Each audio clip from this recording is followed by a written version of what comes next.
Fala galera do mundo das lutas, eu sou o Coutinho e você está no podcast MMA Ganhador. Antes de começar a edição dessa semana, que é mais do que especial, eu lembro que você pode assinar o nosso podcast via iTunes, Android ou Podflix. Assim você vai receber o nosso podcast assim que ele for publicado. Então não dá mole e vem com a gente. E para a nossa quinta edição do podcast MMA Ganhador, nós preparamos um programa especial com dois convidados que vão entrar em ação no evento. Como de costume, um dos nossos convidados vai entrar em ação dentro do octógono, enquanto o outro vai dar show fora dele. E o primeiro convidado, ele que é carioca de Nova Friburgo, ex-campeão do WSOF e considerado um dos melhores, se não o melhor peso galo em atividade no mundo das lutas, que fará sua aguardada estreia no UFC neste sábado contra Rafael Assunção. Seja bem-vindo, Marlon Moraes. Primeiramente, boa tarde, quase inicinho aí de noite. É um prazer estar aqui com vocês, cara.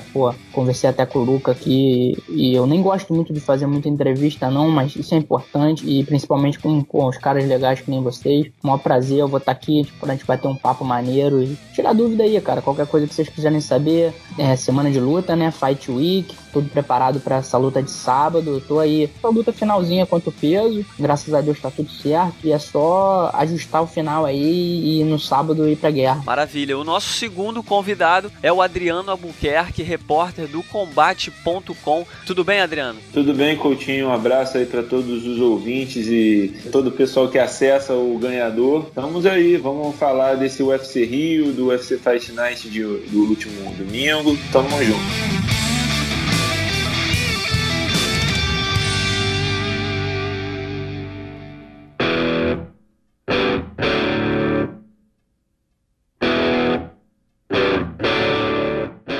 Então vamos lá, Marlon, como você bem falou, né? Você acabou de chegar no Rio de Janeiro, você é de Nova Friburgo, então já está acostumado com o clima, não tem essa coisa de se ambientar, apesar de estar morando nos Estados Unidos agora. Mas eu queria saber como é que foi para você voltar ao Rio de Janeiro, mas agora nessa missão de lutar no UFC, que foi algo que durante muito tempo os fãs esperaram, os fãs aguardaram e você também. Você gosta de dizer que aconteceu na hora certa, né? A gente já teve a oportunidade de conversar. Você diz que aconteceu na hora certa esse acerto com o UFC. De alguma forma isso diminuiu o nervosismo? Como é que você tá se sentindo perto dessa estreia? Cara, maneiro demais, cara. Voltar aqui pro Brasil e voltar lutando no Rio, eu tô aqui na Barra da Tijuca, vendo o mar, essa energia da galera, tá vendo a galera andando, brasileiros, pessoal falando português. Isso é muito bom, cara. Faz eu me sentir muito à vontade e me sentir realmente em casa. Eu tô revivendo um momento que eu vivi durante um bom tempo. Um garoto que saía de Friburgo e vinha pro Rio pra lutar. Eu tô mais ou menos assim, cara. Parece que eu vou vir lá de Friburgo ontem, que eu cheguei aqui e já vou estar lutando, cara. Tô me sentindo muito bem e preparado pra vitória. Marlon, você já vai começar logo sua primeira luta no UFC, logo contra um top 3 da divisão. Como é que você reage em relação a isso? Isso te dá que tipo de ideia? É no sentido de que você percebe que a organização já tá te colocando ali num patamar grande de que uma vitória você já chega nas cabeças? Ou é o tipo de desafio que você esperava? Mais ou menos assim. Vamos jogar uma bomba em cima desse cara e vamos ver qual vai ser a reação dele. Vamos ver se essa bomba vai explodir na mão dele ou se ele vai conseguir achar uma saída. E, cara, eu tô sendo desafiado, eu gosto muito disso. Eu tô no esporte, na luta, e na luta você é desafiado. Eu fui desafiado a minha vida inteira. Tenho 20 anos no esporte, na arte marcial. E, cara, eu tô me sentindo muito bem e acho que eu lido muito bem com esse tipo de situação de desafio. É ir lá, matar ou morrer. Tô onde eu queria estar, tô muito tranquilo. Acho que eu cheguei aqui, fiz por merecer e vou mostrar pra todo mundo o quanto eu mereço sábado. Marlon, você fala disso, né, de você quando você tá nessa situação contra a parede, de matar ou morrer, você sai bem, e acho que o começo dessa sua sequência impressionante de vitórias, né, foi numa situação assim, né, você chegou no World Series com um cartel um pouco irregular, mas desde lá você encaixou essa sequência de vitórias e se mostrou o peso galo mais temido aí do mundo fora do UFC. O que foi importante aí nessa guinada na sua carreira? O que aconteceu ali entre aquele ponto que você ainda estava começando e estava num cartel irregular para você entrar e encaixar essa sequência de vitórias impressionantes que você está agora? Cara, na arte marcial, quando você começa no judô, você começa na faixa branca, quando você começa no jiu-jitsu também, e você vai evoluindo. Eu acho que a minha ascensão no Muay Thai, no kickboxing, foi muito rápida. Eu era um atleta, um dos melhores atletas do Brasil na minha categoria, inclusive venci um dos maiores torneios aqui. E quando eu comecei no MMA, tinha aquilo ali em mim, de lutador, de ir pra lá, vencer, finalizar. Não tinha aquela estratégia do lutador de MMA. Hoje em dia, cara, eu acho que eu trabalhei, já venho treinando há 7 anos MMA. Então eu acho que eu me vejo um pouco mais tarimbado. Eu diria que eu sou um faixa azul, assim, durinho, de MMA. Então eu acho que eu consegui equilibrar as artes marciais e eu acho que hoje eu tenho um jogo de MMA muito mais sólido e tô sendo apto a mesclar essa solidez do meu jogo com aquele lutador que eu sempre tive dentro de mim. Ô Marlon, você falou aí sobre sua evolução como lutador, mas o quanto também foi importante a sua ida para os Estados Unidos, né? A gente que acompanha a sua carreira sabe que você, Brasil, foi para os Estados Unidos, chegou a viver um tempo na Flórida, se não me engano, né? E hoje em dia você mora em Nova Jersey, é isso? Exatamente. O quanto isso foi importante pra você? Porque a gente aqui do Brasil, o Adriano pode até me corrigir se eu estiver errado, mas a gente nota muitos lutadores que têm dificuldade de sair do país, de quebrar o laço talvez com a academia que começou nas artes marciais e tudo mais. E muitos lutadores não conseguem fazer esse movimento de ir pros Estados Unidos, buscar uma estrutura melhor. O quanto tem sido importante isso? Quanto foi o diferencial isso pra você evoluir? Pra mim foi fundamental, porque eu morava em Friburgo e tinha que ficar vindo ao Rio para treinar. Na época, inclusive, eu treinava na Nova União. E era difícil, cara. Tinha que sair de Friburgo 6 horas da manhã, aí chegava em casa 11 horas da noite. E não tinha como vir todo dia. Eu vinha 2 vezes na semana e não tinha como trabalhar, porque os dias de trabalhar eu tinha que estar treinando. Então, eu dava aula uns dias, treinava e, cara, era uma rotina muito louca. Não era uma rotina de um atleta profissional. E quando eu me mudei para os Estados Unidos, mesmo dando aula, eu tive essa oportunidade de ter tudo num lugar, de usar a academia, de treinar, de ter os treinadores, de ter aquele objetivo de estar lutando. E foi só o começo, cara. Eu cheguei lá, eu tive essa oportunidade e logo depois eu também tive a oportunidade de conhecer o Frank Edgar, o Mark Henry e o Ricardo Cachorrão e conhecer o modo que eles trabalhavam com MMA em New Jersey. E tanto eu quanto o Edson Barbosa, a gente começou a treinar com eles e gostar e fazer campings lá e acabou que nos mudamos, cara, pra ficar lá em tempo integral e ter essa atenção aí que a gente tem deles, de treinadores, de trabalharem em cima das nossas qualidades, entendeu? Inclusive os nossos defeitos, eles trabalham diretamente nisso. A gente tenta melhorar a cada dia, não só no boxe, no Muay Thai, no Jiu-Jitsu, no Wrestling. E eu acho que a gente tem aprendido muito em todas as artes marciais lá e tem funcionado nessas minhas últimas lutas e eu, cara, tenho certeza que isso vai me levar muito longe ainda. Quem vai estar desse timaço de treinadores e companheiros de equipe que você tem, Marlon? Quem vai estar no seu corner aqui no Rio? Cara, no meu corner vai estar o meu professor Anderson França, que foi quem eu comecei 9 anos de idade. Ele tá sempre nos meus corners também, trabalha junto. A gente conseguiu colocá-lo no time lá, ele tá junto com a gente. O Mark Henry e o Ricardo Almeida. Mas o Frank vai vir aqui também, cara, pra luta. Ele já falou que vai estar aqui na arena. É importante saber que vai ter um companheiro de treino aqui. E tanto esses treinadores... O Ed vir também para apoiar essa sua estreia e também se você puder falar um pouco aí da sua amizade com ele, né? Vocês dois de Nova Friburgo e foram treinar juntos nos Estados Unidos, como é que tem sido essa trajetória de vocês dois juntos por lá? Cara, eu e o Edson, a gente começou a treinar novinho, cara, juntos. Eu tinha 9, 10, ele tinha mais ou menos 12 anos e a gente foi evoluindo, cara, na luta e o Edson dava aquele passo mais alto, as pessoas viam ele, abria uma portinha, eu entrava e acabou que foi assim, cara, até chegar nos Estados Unidos. Mas eu tenho certeza que ele vai estar torcendo lá e a minha vitória vai ser a vitória dele também. Ô Marlon, você vai enfrentar, falando agora da sua luta, você vai enfrentar o Rafael Assunção. Qual a análise que você faz dele como adversário, né? A gente sabe que o Rafael, ele também gosta muito da trocação. Isso favorece, talvez, um confronto entre vocês dois, basicamente em pé. Como é que você enxerga esse confronto com ele? Cara, eu acho que vai ser uma luta muito dura, cara. O Rafael é um atleta experiente que sabe vencer as lutas. Ele já tá no UFC há muito tempo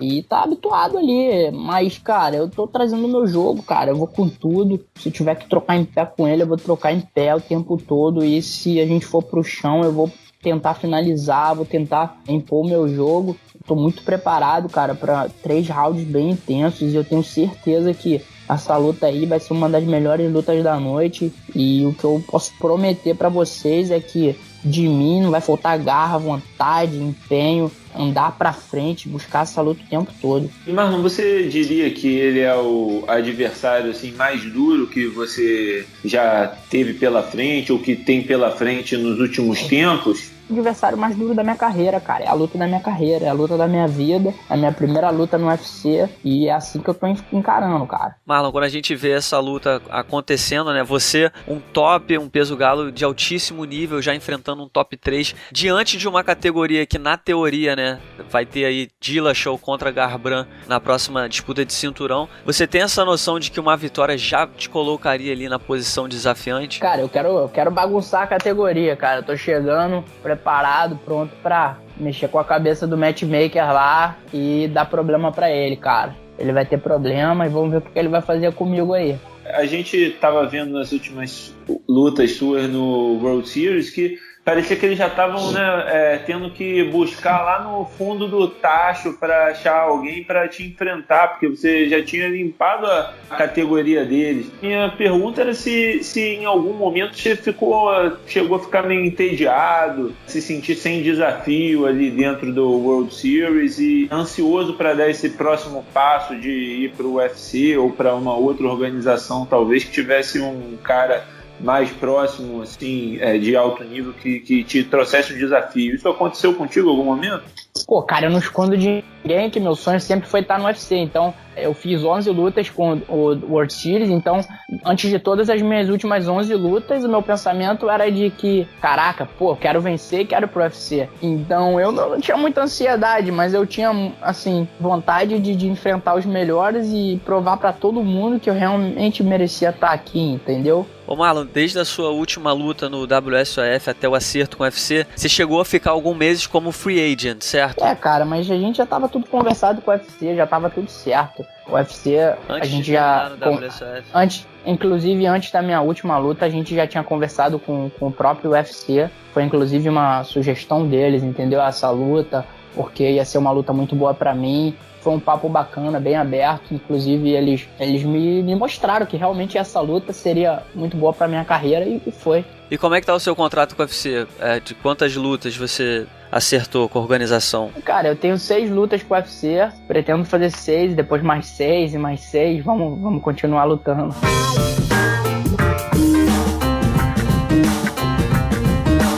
Falando agora de vencibilidade, né? A sua última derrota, ela aconteceu há 5 anos e meio, né? Vai fazer 6 anos em novembro, se eu não me engano. Como é que você lida com isso? A gente já viu, recentemente teve o caso do José Aldo que perdeu a invencibilidade, quando o Barão perdeu também era algo muito falado. Como é que você lida com a invencibilidade? Você gosta de ver esse número cada vez somando mais, para quem sabe um dia você chegar a um número como 10 anos ou enfim? É uma coisa que eu não me preocupo muito não, cara.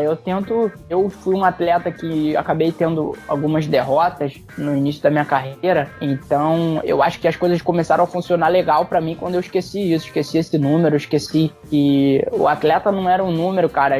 Acaba que muita gente que vem pro UFC ou o atleta que tá começando, ele fica pensando, caraca, quero fazer um recorde, e isso te atrapalha, cara, na carreira. A minha cabeça mudou, cara, eu comecei a pensar em evoluir, em vencer as lutas, uma luta de cada vez, e as coisas foram acontecendo e eu nem sei, cara, quantas lutas eu tô, 14, 13 lutas aí, sem perder. E, cara, todo mundo pode perder um dia, mas uma coisa eu prometo pros fãs aí e pra todo mundo que acompanha MMA. Pô, cara, eu vou ser uma luta muito dura pra qualquer um dessa categoria. Com certeza, perdendo ou ganhando. E eu acho que hoje eu penso assim, entendeu? E, Marlon, você tem alguma superstição, cara? Alguma mania antes de ir pra luta, na semana de luta? Cara, não tenho não. Acaba que depois que a gente começa a perder algumas lutas, tua cabeça te prepara pra isso aí, cara, que nada que você for fazer vai influenciar na tua luta, cara. O principal coisa pra tu vencer uma luta é a preparação. Você tem que estar preparado. Então, acho que tudo na minha vida, eu sou muito grato a Deus por ter acontecido assim. Eu acho que eu estava sendo mesmo lapidado para esse momento. Então, eu hoje me vejo bem preparado, com a cabeça bem forte, e o meu foco principal sempre é a preparação. Eu acredito muito em preparação. Fala, a gente na semana passada viu, né, que o UFC 213 teria o Garbrandt contra o Dillashaw na disputa de cinturão dos galas. A luta não vai mais acontecer, pelo menos não por enquanto, porque o Garbrandt se lesionou. Mas durante essa coisa da luta ser cancelada e tudo mais, surgiu um desafio do Dillashaw ao Demetrius Johnson. É aquela coisa que caracteriza bem os novos tempos do UFC, essa coisa de pensar em super lutas, em possibilidades em categorias diferentes. Como é que você enxerga isso? Você já está preparado para lidar com esse tipo de coisa? Não é uma coisa exclusiva do UFC, né? A gente sabe que acontece em outros eventos também. Mas eu queria saber qual a sua opinião em relação a isso. Você acha que é realmente uma tendência? Está preparado para lidar com isso? Enfim, você vendo essa questão do Dillashaw, acho que até facilitaria o seu caminho, né? Já que se ele fosse enfrentar o Johnson nos mosques, ele estaria saindo da divisão, enfim. Cara, eu acho que por ser o Dillashaw indo lutar com o Mighty Mouse faz sentido, cara, porque Demetrius Johnson tá com poucos desafios na categoria e o Dillashaw é um cara que já foi campeão da categoria de cima. Então acho que se for bom pro UFC, o UFC vai fazer acontecer. E pra mim, cara, eu sou um funcionário do UFC, eu vou fazer o que for bom pro evento, entendeu? Se tiver que fazer uma super luta ou não, vamos trabalhar, mas vamos focar nessa primeira aí, que essa primeira aí é a mais importante de todas. Se algum dia você for pensar em super luta, você acha que seria na categoria de baixo ou na de cima? Pô, não sei, cara, acho difícil pra mim chegar nessa categoria de baixo. Eu já faço uma dieta um pouco difícil, cara. Eu acho que eu, assim, nunca pensei em tentar ir na categoria de baixo. Eu acho que seria um pouco demais pra mim. Eu queria saber como é que é pra você vai estar lutando no Rio. Queria saber se já tem alguma coisa organizada, torcida organizada, porque a família é de Friburgo, se vai vir uma galera aí. O que você tá esperando em relação à torcida? Tá vindo uma galera boa de Friburgo. Não vem tanta gente. Hoje em dia o país tá em crise, tá muito difícil, cara. Todo mundo de Friburgo vai estar assistindo essa luta aí, seja pela televisão ou aqui no sábado, e mandando aquela energia que eles sempre mandam e que me faz muito mais forte lá dentro daquele octágono. Ô Coutinho, você que, né, aqui também no site do Ganhador fala muito de aposta, eu queria saber como é que estão as apostas aí nessa luta do Marlon. Ele tá como favorito ou ele tá como zebra, pagando quanto? Olha, Adriano, essa é uma ótima pergunta, só que você me pegou desprevenido, que eu vi esses números hoje, mas eu não estou com ele na mão. Mas enquanto eu vou falando aqui, eu vou pegando esses números pra gente ver. Eu queria pedir pro Marlon fazer a defesa dele, né? Marlon, por que a galera deve apostar em você nessa luta aí? Ah, cara, eu não sou muito fã de aposta não, mas eu acho que a galera deve apostar em mim porque, cara, eu sou um cara que treino muito e eu tô preparado para essa oportunidade. Se alguém quiser apostar, se sinta à vontade, mas eu não sou muito fã de aposta, acho que tem outras coisas pra gente fazer, mas tô preparado. Cara, eu vou falar pra pessoa apostar, é uma coisa um pouco complicada. Mas eu acho que pra descontrair, a galera pode apostar em mim. Só pra você saber, você tá pagando 52%. Quem apostar R$1 em você e você vencer, vai receber 1,52 de volta. E o Assunção, se vencer você, ele vai pagar 155%, o que significa que você é um bom favorito, vamos dizer assim. Tá bonito, né? Tá bom. Não entendo muito não, mas tá bom. Significa que o pessoal espera que você vença essa luta, tá com alguma pressão aí. Eu também espero vencer.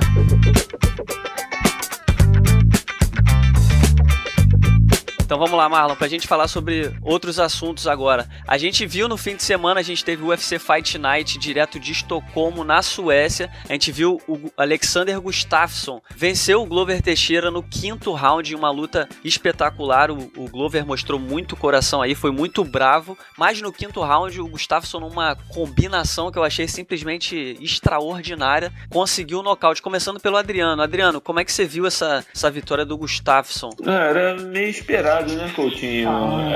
Ele era o favorito aí na luta, o Gustafsson. Ele tem uma diferença aí de envergadura e altura boa, tem uma boa movimentação, e ele mostrou um boxe, né, muito alinhado, acertando bem as combinações ali por dentro da guarda do Glover. Achei que o Glover estava muito aberto para os uppers, tomou muito upper durante toda a luta, não conseguiu cortar a movimentação do Gustafsson, né? O Gustafsson, você vê que ele não estava nem circulando bem, ele simplesmente virava e saía correndo, né? Para voltar para o meio do ringue, do cage, né? E não ficar pressionado contra a tela. Achei que o Glover podia ter usado mais chutes também, né? Ele não chutou muito, quando chutou, tentou um chute em cima, em vez de tentar de repente minar as pernas do Gustafsson, que também podia ser um risco, né? Ele chuta, toma um em cima, mas era de repente uma boa tática para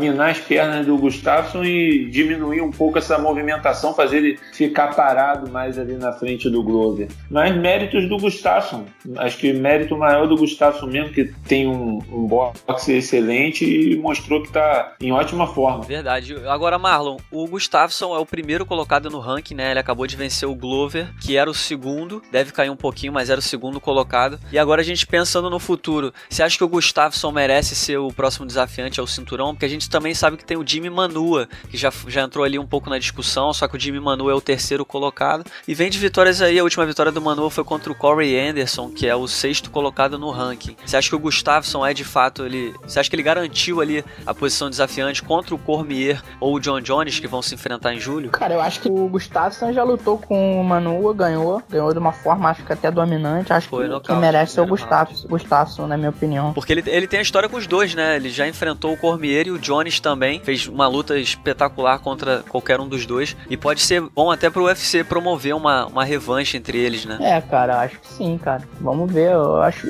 difícil a gente dar opinião assim, mas eu acho que o Gustafsson merece a chance. Agora, falando do UFC Rio, primeiro eu queria saber de você. A gente sabe que muito lutador, apesar de, obviamente, trabalhar com isso, tem muito lutador que chega na arena, faz o seu trabalho e vai pra casa. Eu queria saber de vocês, você gosta de assistir outras lutas quando você se apresenta no evento? Ou se tratando desse UFC Rio, você vai voltar suas atenções a alguma luta em especial, vai querer assistir? Cara, é difícil assistir ali depois que a gente fica na adrenalina, mas tenho certeza que as lutas finais eu vou estar por ali, pela arena, e vou assistir, com certeza, cara. Tô confiante que o José Aldo vai deixar esse cinturão aí no Brasil e vou estar torcendo como nunca para os brasileiros saírem vitoriosos. Tá certo. E agora, pra gente ir finalizando, a gente vai falar sobre as 3 lutas principais. Eu queria o palpite de cada um sobre elas. Primeiro, começando pela luta do Vitor Belfort, que vai enfrentar o Nate Marquardt. A luta de despedida do Vitor, né, do UFC. Adriano, o que você acha que dá pra esperar dessa luta? A última luta do Vitor pelo UFC. Não necessariamente ele vai se aposentar, né, segundo as últimas informações que a gente tem ouvido. Mas o que você acha desse casamento, dessa luta, e o que esperar dessa luta? É um bom casamento, né? Especialmente pro Vitor, né? O Vitor tava pegando só garotão, agora tá pegando um cara mais próximo ali da idade dele, e um cara também que, coincidentemente também, né, participou daquela era do TRT, né? Também fez tratamento de TRT uma época. É um cara que aceita a trocação, gosta de trocar. Também é um nocauteador, mas acredito que não com as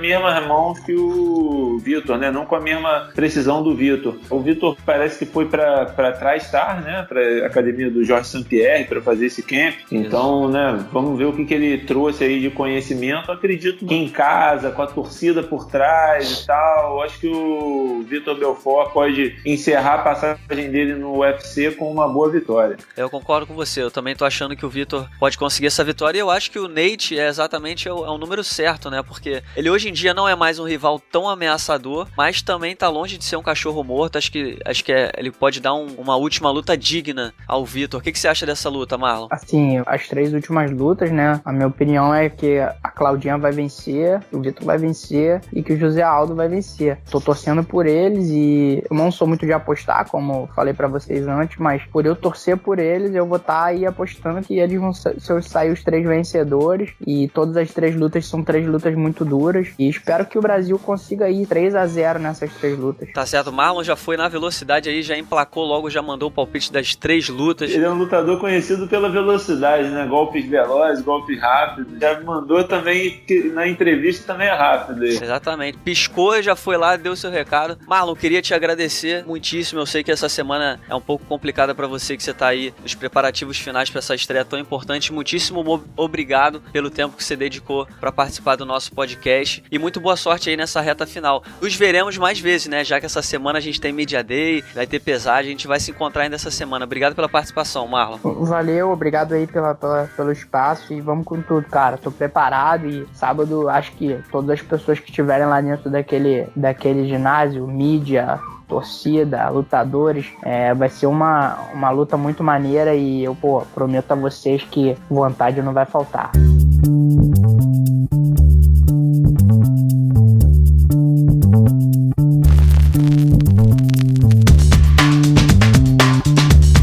Adriano, agora falando da co-luta principal do evento, a gente vai ter aí a Claudinha Gadelha contra a Karolina Kowalkiewicz. Falei certo? Acho que sim, acho que falou certinho.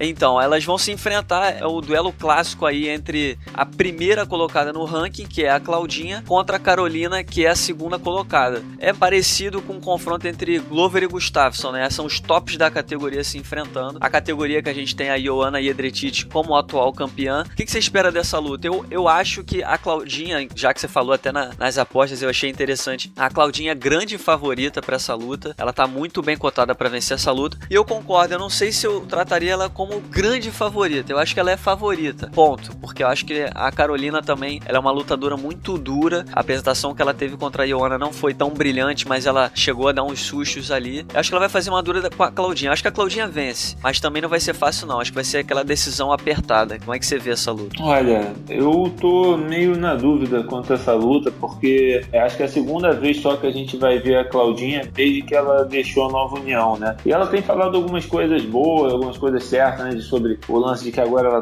tá construindo mais o corpo para ela pra luta e não se destruindo, né? Então eu tô esperando que ela chegue em grande forma, né? Mas eu não sei o quanto de estrategicamente ela vai estar, né? Porque ela, na Nova União, ela tava com um gênio estratégico que é o Dedé. E eu não sei quem são os caras, não conheço direito os caras que estão no camp dela, né, no corner dela dessa vez. Acredito que pelas ferramentas ela tenha mais ferramentas que a Karolina possa levar no wrestling e no jiu-jitsu a luta, né, encurtar a distância e neutralizar as principais armas da Karolina, mas né, fico ainda um pouco inseguro quanto a estratégia que ela vai empregar, quanto ao que os treinadores podem dizer para ela se esse plano não der certo. Então eu vou de Claudinha, mas numa aposta meio cautelosa. Mas Adriano, deixa eu te perguntar, essa luta é interessante porque quando a gente vê o primeiro e o segundo colocado se enfrentando no ranking, a gente obviamente espera que o vencedor vá disputar o cinturão. Mas a Joanna, as últimas 2 lutas da Joanna foram vitórias contra a Claudinha e contra a Karolina. Existe alguma chance da vencedora dessa luta ter outra oportunidade contra a Joanna? O que dá pra gente projetar em relação ao futuro dessa categoria? Olha, chance sempre existe, né, Coutinho? Ainda mais, eu sempre gosto de uma brincadeira que o Arthur Mariano falava, que era a cabeça do Dana White é que nem bumbum de bebê, né? Ninguém sabe o que sai dali. Caixinha de surpresa. Então, tipo, a gente não sabe o que pode acontecer, sempre pode acontecer, mas acho que está bem claro que, na verdade, o desafiante número 1 do momento é a Rose Namajunas, né? Que venceu a Michelle Waterson de forma muito convincente, ganhou também da Paige VanZant há algum tempo atrás, ou seja, ela vem com um bom momento, né? E é uma garota que também dá para vender a rivalidade. Acho que é a Karolina, essa é, se não me engano, a primeira luta dela desde que enfrentou a Joanna, e a Claudinha a segunda luta, né? Então acho que nenhuma delas ainda criou esse momento, né? Essa sequência para dizer que posso lutar pelo cinturão novamente. A Claudinha foi a luta mais dura da Joanna e a Karolina talvez tenha sido a segunda luta mais dura. altura, né? Então até dá para fazer alguma coisa, mas assim, também para Claudinha, eu não sei se é legal ela enfrentar já a Joana de novo, já fazer a trilogia, né? Porque corre o risco de perder, e aí que ela vai ficar, né, numa situação como, por exemplo, o Benavides, né? Que não recebe outra oportunidade contra o Dimitrios. Eu acho que agora está bem claro que é a Rose na Jonas, a não ser que uma lesão muito séria aconteça e eles precisem da Joana mais cedo, né? Que aí talvez a Claudinha e a Carolina encontrem um lugar aí, mas acho que qualquer uma que vença agora vai precisar de mais uma luta pelo menos para criar esse momento e voltar a disputar o cinturão. Perfeito. Agora, Adriano, luta principal, unificação dos cinturões da categoria dos penas entre José Aldo, campeão absoluto, e Max Holloway, campeão interino. Antes que a gente fale e analise um pouco essa disputa de cinturão, eu queria que você comentasse. Você teve algumas semanas no Havaí, né? Pôde acompanhar de perto e entender um pouco mais das raízes do Max Holloway, né? Conta um pouco dessa experiência que você provavelmente em breve vai contar aí no Combate.com. Sim, então, eu tive na semana passada no Havaí. A gente foi para ilha de onde o Holloway vem, né, que é Oahu. A gente esteve lá, conversamos com o treinador dele, Ryan Lezares. Eu também já tinha batido um papo com o Holloway quando ele esteve aqui para promoção, né, luta dele contra o José Aldo. Ele é um cara super simpático, super humilde, né, e que vem de uma cidade lá chamada Waianae, que é a cidade mais pobre ali da ilha de Oahu, né, de onde vêm os trabalhadores, né, os obreiros, enfim. E a gente até passou por lá, realmente uma cidade que destoa, né, do resto do Havaí, né, que você vê umas casas mais humildes, a galera mais humilde, mas assim, também não chega a ser como nosso gueto, né, como as nossas favelas, nosso subúrbio. Ainda tem você vê que parece ter um nível mais alto, assim. E também a gente viu que lá o pessoal é muito brigador, tem muito orgulho, né, da ilha, assim, muito orgulho do que é deles e de defender o que é deles, né? O pessoal é bastante localista, né? Tem muito orgulho, e o Holloway, você vê que ele tem um pouco disso, né? A gente vai estar falando disso aí durante a semana. Ele tem um pouco desse orgulho, né, da ilha, e é isso que acho que é o ponto mais forte dele, um cara que dificilmente vai bater, vai desistir e que vai dar trabalho para o José Aldo no sábado. Adriano, não sei se você concorda comigo, mas o que tem me chamado muito a atenção, eu tive essa impressão um pouco esfriada com a vinda do Holloway pro Rio. Eu esperava um pouco mais dele no sentido promocional, de rivalidade até com o Aldo e tal. Eu achei que quando ele veio pro Rio, ele veio muito tranquilo, num tom assim muito mais frio do que ele tem usado nas promoções do UFC. E eu digo isso porque eu assisti um dos vídeos promocionais do UFC, se eu não me engano foi o Countdown. Me impressionou muito a confiança do Holloway, o tom que ele fala, a certeza que ele tem, do quanto tempo ele está esperando enfrentar o Aldo, os argumentos que ele usa para dizer que ele é o melhor lutador do mundo, a sequência dele. Enfim, ele me passou uma confiança muito grande. E a gente sabe que o Aldo, apesar de mais experiente e tudo mais, mas eu acho que nesse quesito confiança, o Holloway me chamou muito a atenção, principalmente porque ele tá invicto, né, a 10 lutas no UFC, é um caso raríssimo, mas a confiança dele tem me chamado muito a atenção. Qual que você acha, na sua opinião, que é a maior arma do Holloway contra o Aldo? Olha, complicado isso. Eu acho que a maior arma dele é isso mesmo, né? A confiança e a diferença da altura dele e o kickboxing apurado dele, né? Ele tem realmente, ele pressiona bastante, ele tem bons golpes, ele tem um background em kickboxing, né? Na verdade, acho que foi como ele começou a lutar, foi através do kickboxing. Então ele tem muita confiança na trocação dele. Agora, isso contra o José Aldo, você tem que ser muito bom mesmo nisso, porque o José Aldo ele tem uma leitura excelente, né? Com exceção daquela luta contra o McGregor, que ele realmente parece ter sido um lapso nele, que ele atacou de qualquer forma. Ele geralmente estuda bem e gosta de lutadores que vêm para cima dele, né? Ele tem uma boa esquiva, tem uma boa técnica de resposta, né? De defesa, de movimentação. Como a gente viu, ele tem uma envergadura maior do que a do Holloway. Apesar do Holloway ser mais alto, ele tem envergadura maior do que a dele. Enfim, vamos ver como isso vai se desenrolar. Acho que as forças do Holloway acabam entrando bem nas forças do Zé Aldo também. E achei curioso você falar disso, né, da provocação, de que ele estava sendo muito provocativo. Eu acho que ele estava sendo provocativo assim, bastante para conseguir a luta, né? Mas ele é um cara muito simpático, muito gente boa, humilde, e acho que ele estava levando muito ele leva muito a sério assim, a mentalidade do havaiano mesmo, que você dá respeito, entendeu? Você recebe com respeito e você dá respeito. Se você não recebe respeito, não dá respeito, aí vai dar problema, entendeu? Que é uma mentalidade muito próxima do brasileiro, né? A gente também, se você respeitar, a gente vai ser o povo mais receptivo do mundo. Agora, se vier com desrespeito, vai dar problema, né? Vai dar briga. E ele é meio assim, acho que ele provocou para conseguir a luta, porque viu que é assim que tá agora, né? Se você fala, você tem que criar um buzz para conseguir a luta, mas uma vez que ele conseguiu a luta, que ele já tá aqui e tal, ou foi respeitoso, tô chegando, não sou daqui, vou primeiro ser amigo para depois, quando chegar lá na hora da briga mesmo, da luta mesmo, aí eu solto os cachorros. E Adriano, você comentou aí de quando ele veio ao Rio. Quando ele veio ao Rio, você teve a oportunidade de falar com ele, você fez uma entrevista bem legal no combate.com.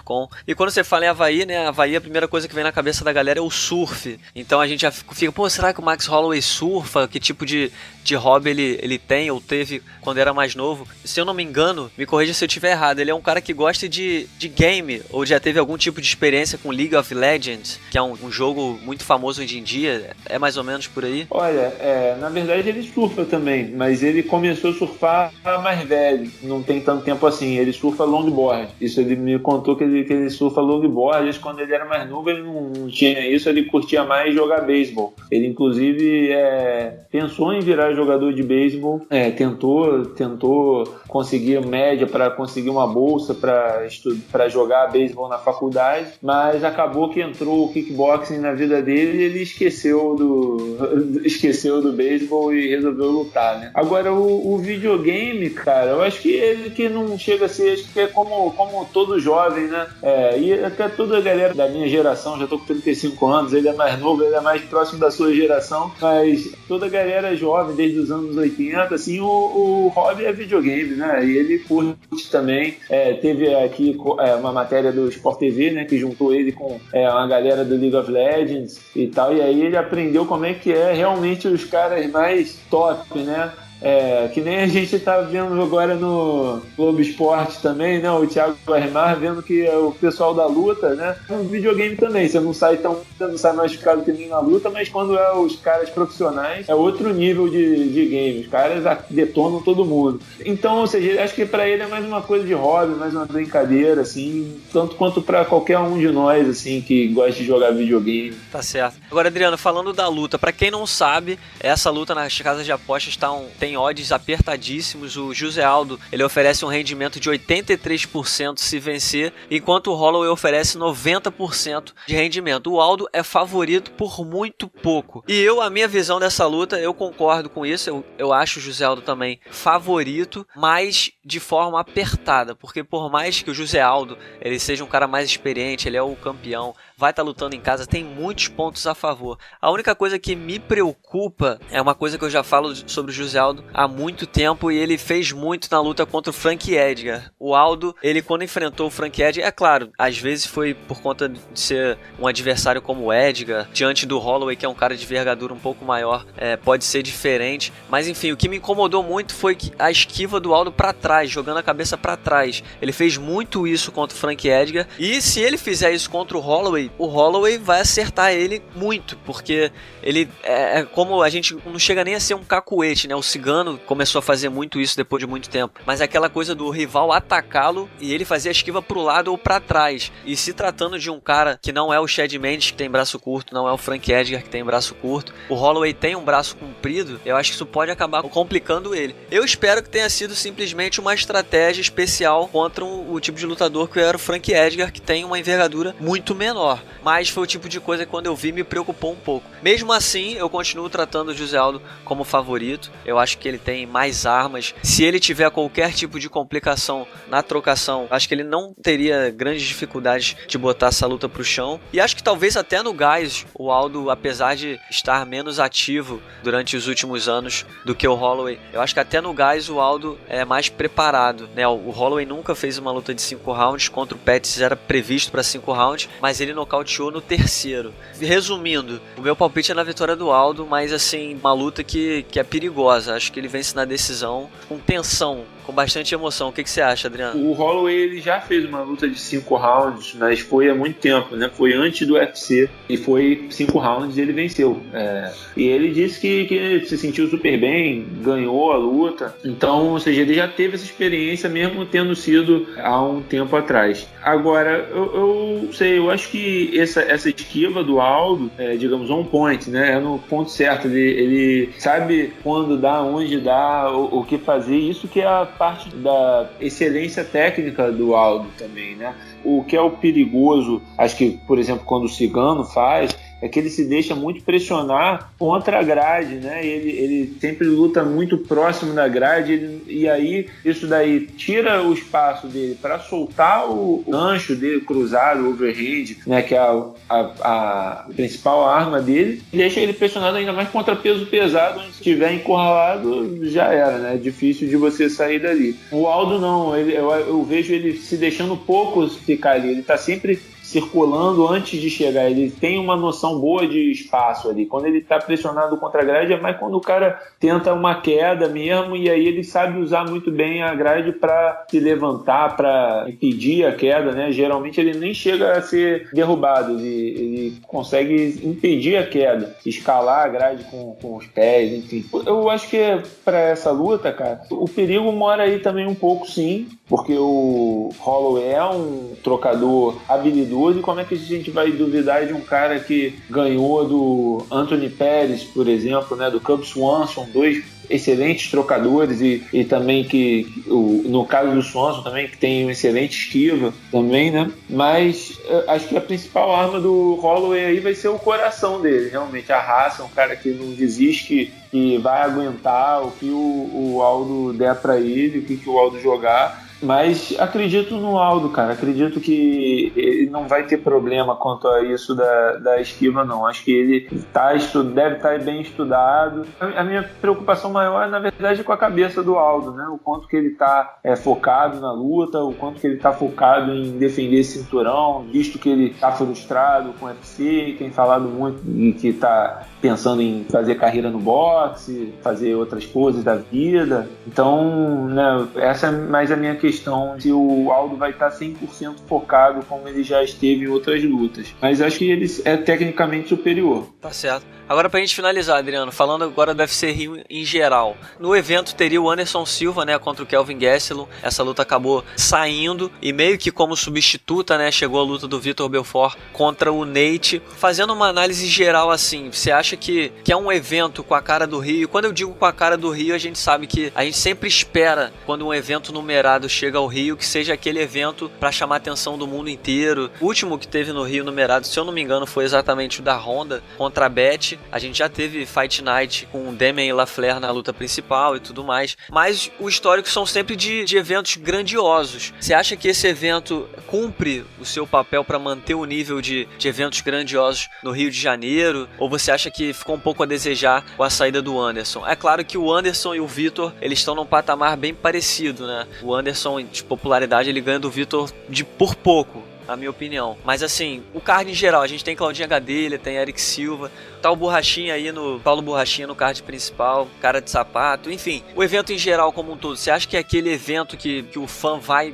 cheio de vontade para assistir, ou você acha que podia ter sido um pouco melhor organizado? Sinceramente, Coutinho, eu acho que ficou aquém, cara. Já quando era Aldo e Anderson e Claudinha, eu já achava pouco, né? Mas o Anderson ainda tem um nome, né, muito grande, é um cara que sempre teve de headliner de eventos de pay-per-view, né, de eventos numerados, recordista de vitórias consecutivas do UFC, recordista de defesas de cinturão do UFC, considerado por muitos o melhor de todos os tempos. E estava fazendo uma luta relevante, né? Na verdade, ele vem de uma vitória, né? E ia enfrentar um garoto que estava em ascensão na categoria, ou seja, era uma luta relevante. Se ele vencesse, voltava a ser realista, pensar nele numa disputa na disputa do cinturão, né? Tinha um apelo maior, mas sem o Anderson, trazer o Vitor, que vem de 3 derrotas consecutivas, né? Com uma tendo sido revogada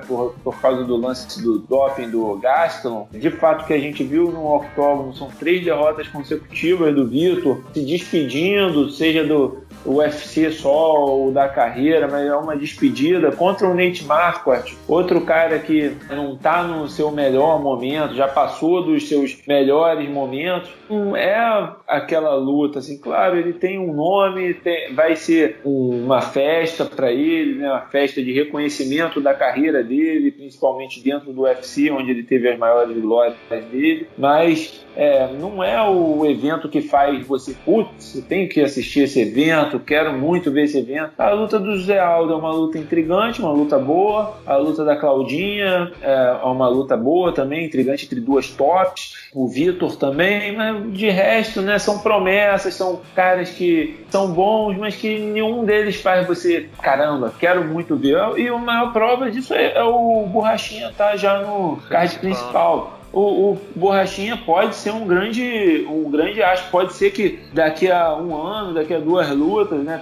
talvez até depois dessa luta a gente esteja, quero ver muito a próxima luta do Borrachinha. Agora, a primeira luta dele no UFC foi uma luta de menos de 2 minutos, se não me engano, né, um nocaute na primeira luta do card, claro, antes. Aí ele pegou um cara desconhecido, ainda tá na segunda luta dele no UFC.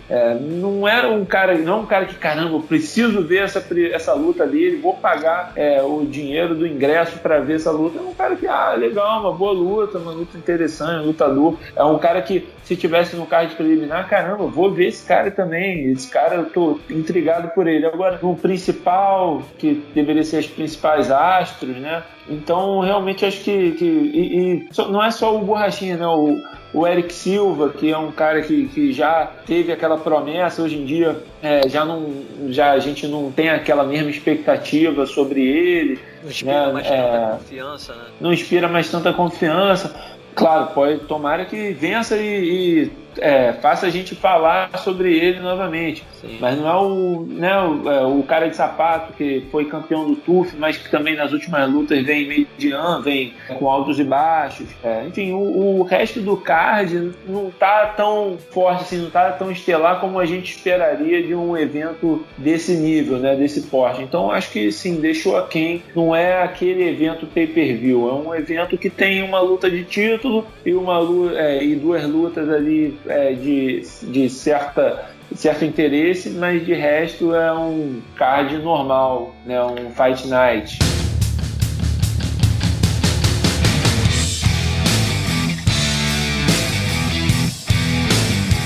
Bom, e assim a gente fecha a nossa conta desse podcast MMA Ganhador, 5ª edição. Adriano, muitíssimo obrigado pela sua participação, obrigado pela contribuição e nos vemos durante a semana, né? Convida a galera aí para acompanhar a cobertura do Combate.com desse UFC Rio. Coutinho, eu que agradeço aí a participação, o convite para participar no podcast. Um abraço para todos os leitores aí do Ganhador e com certeza vamos se encontrar aí, vamos fazer muita piada, cobrir muitos momentos aí dessas lutas aí, porque apesar de não ter os grandes nomes, tenho certeza que vão ser grandes lutas e a gente vai ter grandes momentos saindo aí desse evento. Galera do mundo das lutas, por hoje é só. Eu volto na semana que vem. Lembrando que você que quiser participar do podcast MMA Ganhador, você pode mandar sua pergunta pra gente responder aqui no nosso programa. Mande a pergunta pelos comentários lá no ganhador.com ou marque a hashtag podcast MMA nas redes sociais do Ganhador também. Eu sou o Coutinho, falo sobre o mundo das lutas. Esse foi o podcast MMA Ganhador e eu volto na semana que vem.